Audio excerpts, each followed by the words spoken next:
Welcome to the Creating Wealth Show with Jason Hartman. You're about to learn a new slant on investing, some exciting techniques, and fresh new approaches to the world's most historically proven asset class that will enable you to create more wealth and freedom than you ever thought possible. Jason is a genuine self-made multimillionaire who's actually been there and done it. He's a successful investor, lender, developer, and entrepreneur who's owned properties in 11 states, had hundreds of tenants, and been involved in thousands of real estate transactions. This program will help you follow in Jason's footsteps on the road to your financial independence day.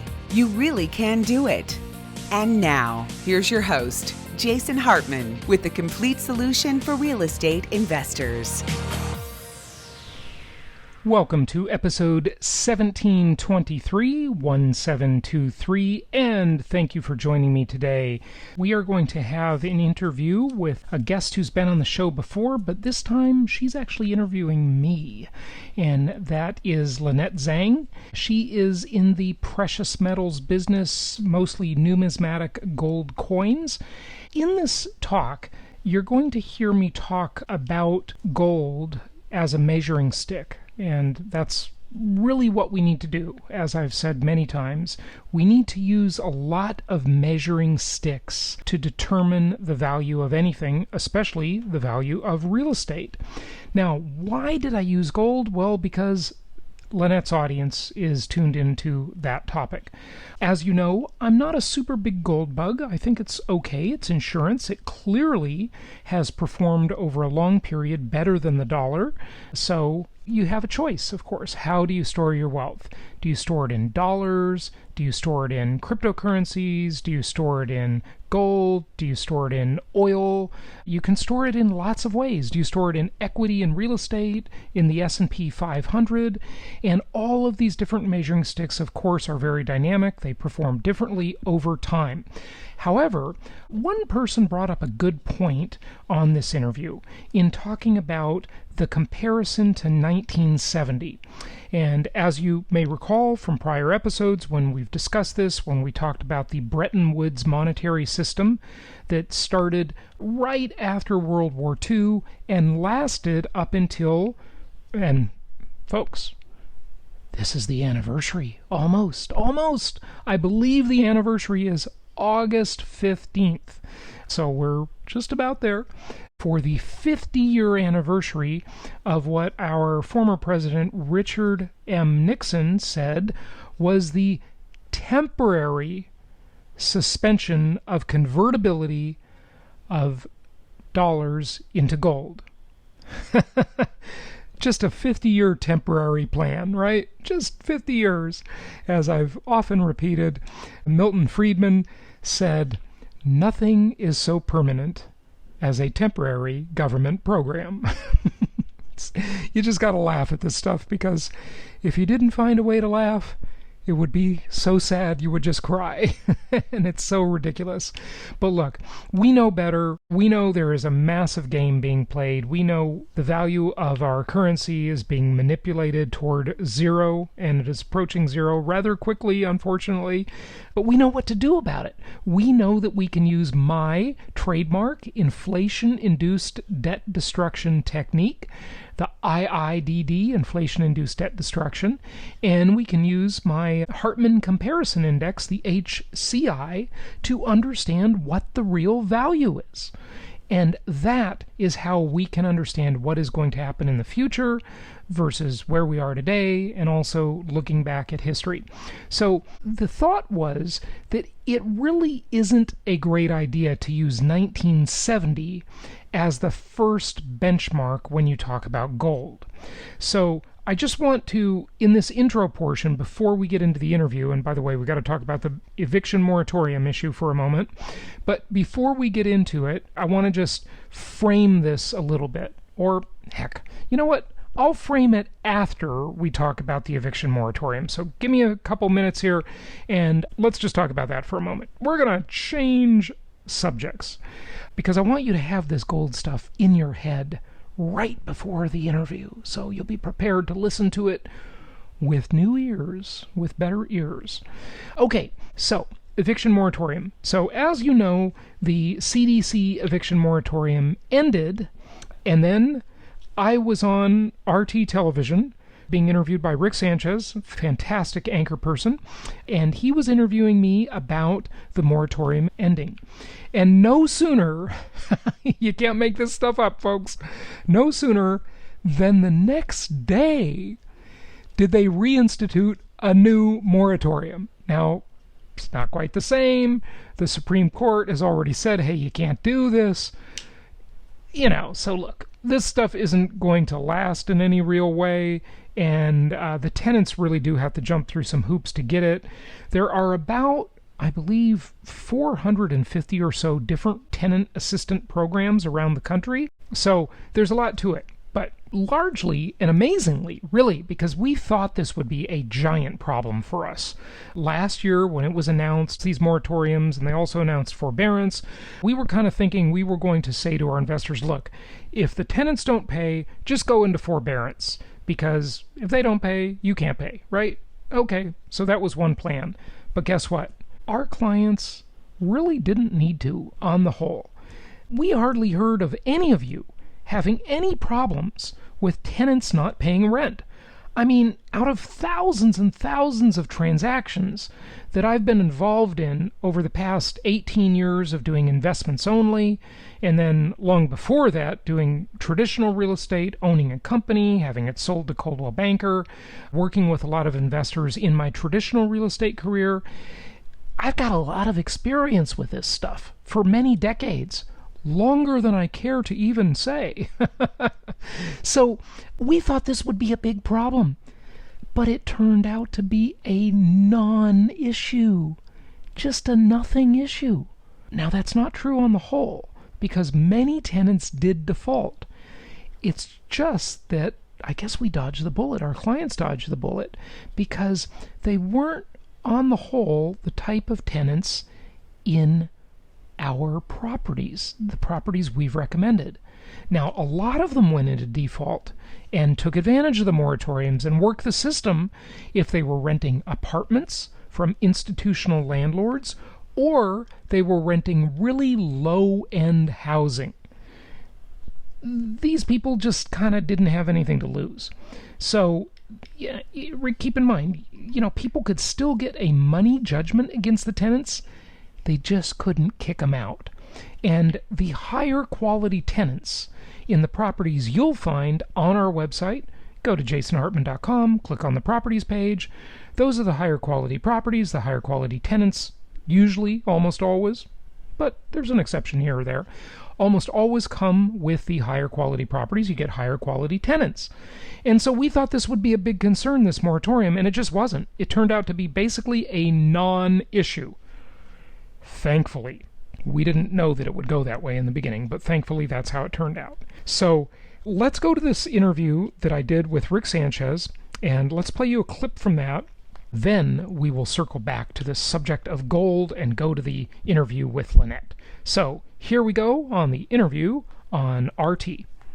Welcome back. I'm Rick Sanchez. Tonight, there does seem to be a fear among many that millions of Americans could be out on the street because while they used to be protected from eviction, that protection is not going to be there for them anymore. There are supposedly some 6 million families that have fallen behind on their rent, due mostly to the global pandemic. The numbers are staggering. 15 million people in the U.S. owe their landlords as much as $20 billion in total. And while up to now they were protected by a federal eviction moratorium that prevents landlords from kicking them out if they didn't pay the rent, that is officially coming to an end. Who has decided to let the moratorium on evictions expire? Essentially, the President of the United States, Joe Biden. And while most agreed with him a few months ago that it should be lifted because, after all, COVID was on the wane, that is no longer the case. Because so many people have refused to vaccinate because of the transmissibility of the Delta virus and because many of the unvaccinated are ending up dead or practically dying in hospitals, the wane is no longer true. And that is why President Biden is getting serious heat, not from Republicans, but rather from Democrats who say the president is betraying them and helping, quote, the wrong side. Here are some numbers to consider. In 250 counties, at least 1/5 of renters are behind on their payments, with the average renter owing at least $4,000. Nationwide, the bill for uncollected rent, $23 billion. But wait, wasn't the $50 billion in government rental assistance supposed to deal with that? Yes, it was. But the money has never been distributed. And what has been distributed has gone in a painfully slow fashion. In fact, only about 20% of the $50 billion actually has gone to tenants. Some of the worst-case examples, listen to this. California allocated $1.5 billion. They ended up with about $1 million being approved. Texas, it was allocated $1.3 billion, but has only paid out $22 million. So if the money never got to the renters, but stayed in their homes anyway, then wasn't it really the landlords who paid the heaviest price? And oh yes, what did happen to the money? Makes you wonder, doesn't it? The host of Creating Wealth podcast on iTunes also has a YouTube channel where he breaks down the market. Jason Hartman, good enough to join us now to talk about this. You know, as I was preparing that report that I just shared with you and our viewers, I did have a lot of questions come to mind. Why didn't the people get all the money? If they didn't get all the money, what's the situation in the housing scenario for the United States right now? Jason, are you as perplexed as I am? Yeah, Rick, you know, those are great questions. And I looked at your piece and I was just appalled at the amount of money that has gotten to where it should be. You know, California, I mean, $1 million, that's it, out of, you know, 1.5 billion. This is insanity. It's just another government program where they're on the take and it's getting lost in bureaucracy and who knows where. But I'm sure it'll come out eventually, but it's just very discouraging. I imagine then, was I right to presuppose that if the folks aren't getting the money that they were supposed to use to pay down their rent, then the guy who's really getting hurt here, or the gal, is the landlord, because they're not getting any money? You know, you're right. It is the landlord, and that's definitely true. However, there's a whole other aspect to it, Rick, because as you look through that sort of supply chain of housing, if landlords are stuck with tenants that they can't force to uphold contracts and keep their agreements, right? Mm-hmm. Even though those tenants have been getting all sorts of government aid in terms of enhanced unemployment benefits and so forth, and for many, many months weren't spending any money. But, you know, household savings rates have actually skyrocketed. Mm-hmm. Oddly, it's sort of the opposite of what a lot of us thought might happen. And then there's a housing shortage. So, you know, these landlords can't recycle their houses into the rental market or into the for sale market. Some of them might want to sell their properties. And so what you're really seeing is first-time buyers are also getting very hurt by these misguided government policies. And maybe now with the moratorium ending, we'll start to see some what's known as price discovery in the market, where the market will start to adjust and things will start to happen. Yes, evictions will occur. That is sad. But some people will pay their rent. So, you know, a lot of people that have been not paying rent can pay rent. It hasn't really actually been a problem of what they can or can't pay. It's just been a choice that they've kind of wanted to work the system, frankly, and not pay because they're taking advantage of the policies that are there. So some of them will pay. They won't all be evicted. They'll just pay up, and others will move, and maybe they'll move to a less expensive place. Maybe they'll move to a more expensive place in some cases. So I tend to understand, and I think what you're saying is it's really, yes, it could be a kind thing to do, and it should come from the landlord, but the government should not be mandating people to not pay their rent, because that could mess up the entire apple cart. That's what I hear you saying. You're absolutely right. Every time, Rick, when the government gets in the middle of the marketplace, they distort the market, they distort prices, and everybody suffers. Every time there's some sort of government program like this, you always see this type of thing, these distortions in the marketplace and a bunch of unintended consequences. That's what you have now. Look, I'm not completely against the idea of a moratorium and a forbearance when it happened for maybe 2 or 3 months during the darkest days of the pandemic. Yep. But to have it last this long is absolutely crazy when we've seen savings rates skyrocket, when we've seen people not willing to come to work, and we've seen employers having to offer insane compensation packages to what otherwise would normally be minimum wage workers. Dollar General offering basically $21 an hour and signing bonuses to work at McDonald's of $500, $1,000. I mean, they've just totally distorted the market and the economy, and they're going to create a massive amount of inflation in doing so. Or already have. Your point is a good one, and already have. I don't think that you lack compassion. I think you're just trying to make sure that the market plays by its own set of rules and not rules that are handed down to them. And I think that's a valid point. Jason Hartman, as usual, great guest. Thanks for joining us, man. That's great. Okay, so just a little info about that. And then, of course, the next day, they came up with a new moratorium. So we'll see how that works. But look, none of this stuff is likely to last. And thankfully, it hasn't really affected you folks who are following our plan. So that's good news. Okay, so now let's talk about gold. So, of course, in 1970, gold was $35 an ounce. And that price was essentially fixed ever since the confiscation of gold in 1933. Remember, they did the confiscation. They said you weren't allowed to own gold bullion, gold bars. Now, some coins and jewelry was non-confiscatable. And that was good. Not everybody turned in every piece of gold, but the bullion type of gold had to be turned in to the government in 1933. And I believe, if my memory serves me correct, they purchased it for like $22 an ounce, the government did. That was the confiscation. They did pay people for it. But then right after they did that, they increased the price to, I think it was $35 an ounce. And then it stayed fixed for years and years and years. So in 1970, a year before we went off the gold standard, it was $35. So let's just forget about that. Forget about it. How do those New Yorkers say, forget about it? I don't know. I'm not good at accents. Let's just go to 1980.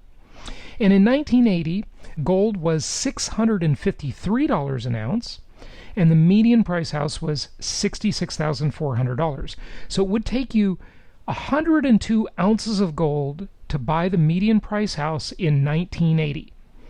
By 1990, it took you double the amount of dollars, but gold had gotten down in price to $4.15 an ounce. So it took you a lot more gold, 293 ounces, to buy the median price house 10 years later. So if you stored your money in gold for that 10 years, you lost. You would have actually been better, even though there was a decent amount of inflation, not as much as in the 70s, but through the 80s, we had inflation there too, of course. You lost basically 50% of the purchasing power, but priced in gold, you lost about 66% of the purchasing power. So the dollar was the winner over gold from 1980 to 1990. You would have been better off in dollars. Now, of course, you would have been better off in a lot of other things besides dollars, but just comparing only gold to dollars, that's the thing. But from 1970 to 1980, you would have been much better off in gold. So do you see, I call this the trade of the decade. The trade of the decade, right? What is the trade of the decade? It could change every decade. So, we've thought for the past couple of decades, the trade of the decade is income property. And hey, that's almost always the best one because it has multi-dimensional characteristics. And that's what makes it absolutely beautiful. All right, so what about the next 10 years? 1990 to 2000. Median house price was $122. I'm just rounding off. $122 in 1990. In 2000, it was $173. Gold went down in price versus the dollar from 415 down to 283. So in 2000, if you wanted to buy the median price house with gold, it would cost you 610 ounces of gold. Whereas 10 years earlier, it would have been 293 ounces of gold. So in that decade, you were actually worse off in gold than you were in the dollar once again. But if you went from 1970 to 1980, you were much better off in gold. But again, for the first year of that decade, the gold price was controlled. And then there was a ton of gold speculation in the 70s because inflation, stagflation, Jimmy Carter, the 70s was a mess, right? Price controls, etc., etc. People were very fearful then. Okay, let's just take a 21-year jump in the interest of time here, and let's go from 2000 to June of 2021. Median house price went from 173 to 348. So in dollars, your median house price jumped basically by, well, more than double, right? So gold went from 283 an ounce in 2000 to 1787 in June of 2021. So in 2000, it would take 610 ounces of gold to buy the median price house. But 21 years later, basically a generation later, 194 ounces. So during that span, you would have been better off in gold. During the prior 20 years, you would have been better off in dollars. And this is what the Hartman Comparison Index helps you do, because it compares not only to gold, but of course, dozens and dozens of other items. So lots more to come on the Hartman Comparison Index. We're going to go into this in a lot of depth at our live conference, Empowered Investor Live, in Orlando, Florida, September 10th, 11th, and 12th. Be sure to join us. We are in the process of hiring some fantastic entertainment for the event, so it's going to be fun. It's going to be educational. It's going to be social. You're going to have fun. You're going to get to meet a lot of investors, a lot of our clients, hear how they're doing in these crazy times, and easy, inexpensive direct flights to Orlando Airport. Beautiful resort hotel, absolutely gorgeous. I recommend you bring the family, make a holiday out of it. Of course, Orlando is a famous place for theme parks and Disneyland, Epcot Center, Disney World, Universal Studios, and much more. So join us for that. Go to empoweredinvestor.com to get your tickets, empoweredinvestor.com. And if you join our Empowered Investor Inner Circle, which is offered on that page at empoweredinvestor.com, you get a free ticket. If you're already a member, you get a discount on your ticket purchase. So either way, you can definitely win a lot of special stuff for you. All right, let's get to part one of my interview with Lynette, and we're going to talk about the HCI a little bit more in a different way than we've talked about it in the past. It's always different. There's so much to this index. There's a lot of depth. I just can't wait for you to hear more. So let's get to part one of that, and we will also have more on Wednesday's episode. Here we go with the first part. I'm Lynette Zang, Chief Market Analyst here at ITM Trading, a full-service physical gold and silver dealer specializing in custom strategies to help you not just survive, but thrive through the reset that's already begun. And I'm very excited today because here's somebody else that can help you do that. My friend Jason Hartman, a specialist in real estate, which is something that all of my viewers are interested in. But considering everything that's happening in the real estate market, from moratoriums to evictions to cancellations to sky-high prices, we have a lot to talk about today. He's a very popular keynote speaker, so thank you so much for coming today, Jason. Well, Lynette, the pleasure is all mine. It's great to be back on with you, and I always love our talks. Years ago, people would have considered some of this stuff out there, but I think the population is waking up, and I think so, you too. just don't know who you can trust anymore. And, there's an old saying that I'm sure you've heard, and I'm sure many of your viewers have heard too. If you don't have your own plan, you will be part of somebody else's plan. That's what's wonderful about the work you're doing is you're trying to help people stay with their own plan for their life, which is a much better plan than somebody else's plan. Oh, I guarantee you. I mean, you will own nothing and you will be happy. Oh, scary. That is the plan. It is actually really scary, and programmable money too. I mean, that they can dictate everything that we're doing in this lovely surveillance economy. Yeah. We are nearing a point of what I'll call checkmate. 20 years ago, I was studying how there was this movement to have a global fiat currency. They were talking about a North American currency like the Amero, right? Mm-hmm. And now that we have had the advent of Bitcoin around 12, 13 years ago, and all the cryptocurrencies, now they've gotten so much smarter, right? Because they know that with a central bank digital currency, they will exercise so much control over everybody's life, whether it be social scoring, whether it be lockdowns, whether it be what you can spend your money on, what you can't spend it on, how quickly that money in your phone, probably it'll be in your phone, will expire. Will it go down in value? Can you spend it more than a mile from your home? What if they want you to stay in your own area? I mean, it's getting pretty scary out there. Yeah, you're right. And I agree with that wholeheartedly. And it just points to the importance of really having physical gold and silver completely outside of the system, because that's the only way that you're going to be able to maintain your independence, along with the food, water, energy security, and then community and shelter. Right. So, and there's a lot, I think the shift started in 2008 to corporate America really owning and controlling the mom and pops.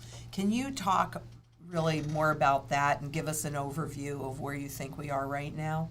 Yeah, in some ways it's an amazing time to be alive. We have all this great technology, and for a while we had a free internet.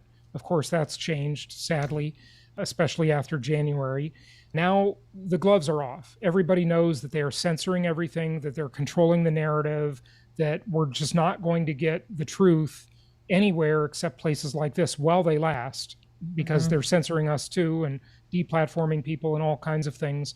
When you asked about corporate America, though, we're really in this environment, Lynette, where it's winner take all society. Mm-hmm. And instead of it being a more flattened environment where the power and the capital and the businesses are in the hands of small businesses, of mom and pop entrepreneurs, which are really the backbone of America and the backbone of any great society. It's all sort of coalesced into a small number of corporate giants. Mm-hmm.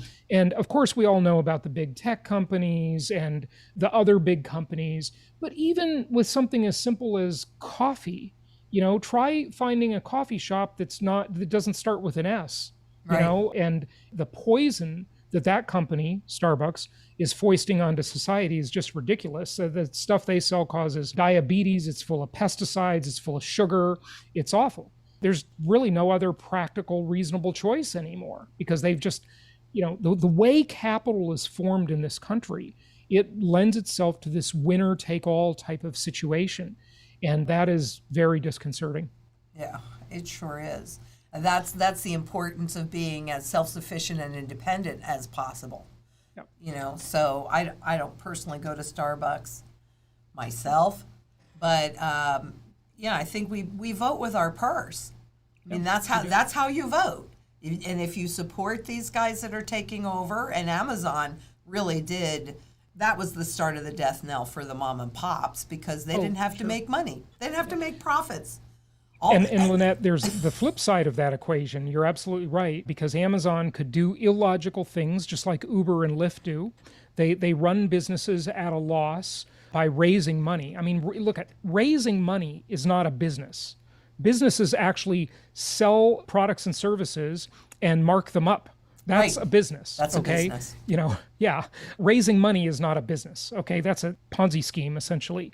Amazon is not only putting the mom and pop businesses and retailers out of business, but they're also destroying the lives of workers. We all have read about the abuses, the terrible abuses, and absolute sort of iron thumb control that they exert in those warehouses on people. They have sensors that sense carbon dioxide, in other words, exhaling. Because when those sensors are triggered, they can tell people are talking too much amongst themselves.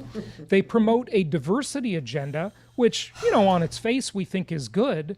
But what really happens, and the reason the corporatocracy is promoting this diversity agenda, is because it splits people up into clans. Okay, we all have seen that with BLM and the riots and all of this stuff, right? And just look at social media; everybody's arguing and fighting, and it makes much less likely to unionize, right, and gain some rights against the employer. These are not capitalists. Okay, these are the robber barons of our time. They are the new Carnegies, Mellons, Rockefellers, and Vanderbilts. They're just totally abusive. Okay, they're abusing the workers. They're usually not abusing the customers. They're usually kind of customer-centric.